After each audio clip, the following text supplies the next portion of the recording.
2026 ആരംഭിച്ചപ്പോൾ ആറളം പുനരധിവാസത്തിന് 20 വയസ്സ്. ആറളത്ത് നിന്ന് കെ.ബി. ഉത്തമൻ തയ്യാറാക്കിയ റിപ്പോർട്ട്.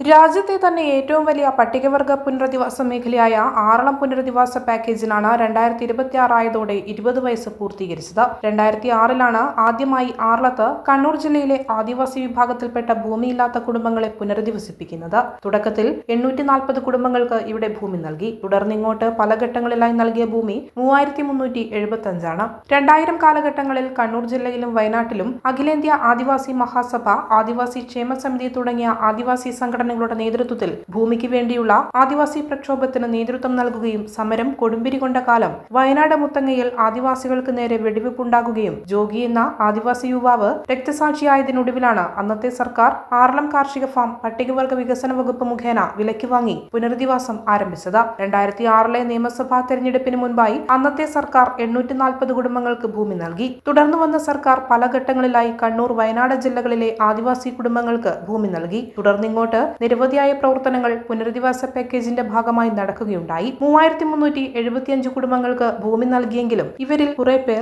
ലഭിച്ച ഭൂമിയിൽ പ്രവേശിക്കാൻ എത്തിയില്ല. ഇത് ഈ ഭൂമി കാട് കയറി വന്യമൃഗങ്ങളുടെ താവളമാകാൻ കാരണമായിട്ടുണ്ട്. കുറച്ചു പേരാവട്ടെ ഒരു സീസണിൽ ആദായം ശേഖരിക്കാൻ വേണ്ടി മാത്രം വരുന്നവരാണ്. കഴിച്ചു ബാക്കി 1700ഓളം കുടുംബങ്ങൾ ഇവിടെ സ്ഥിരതാമസമുണ്ട്. ഇവർക്കാവശ്യമായ വീട്, കുടിവെള്ളം, തൊഴിൽ, ആരോഗ്യം, വിദ്യാഭ്യാസം എന്നിവയിൽ ഊന്നി നിന്നുകൊണ്ടുള്ള പ്രവർത്തനങ്ങൾ നടന്നുവരികയാണ്.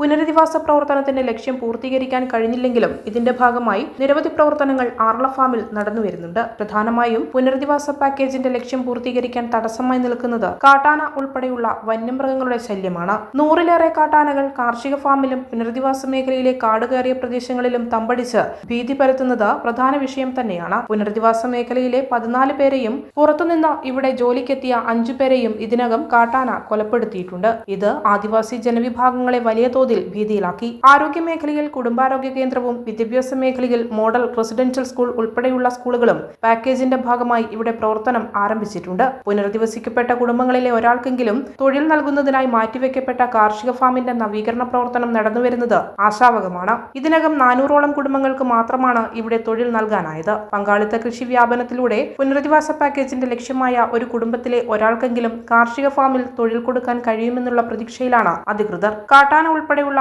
വന്യമൃഗങ്ങളുടെ ശല്യം തടയാൻ ആനമതിൽ ഉൾപ്പെടെയുള്ള സംവിധാനങ്ങൾ പൂർത്തീകരിക്കേണ്ടതുണ്ട്.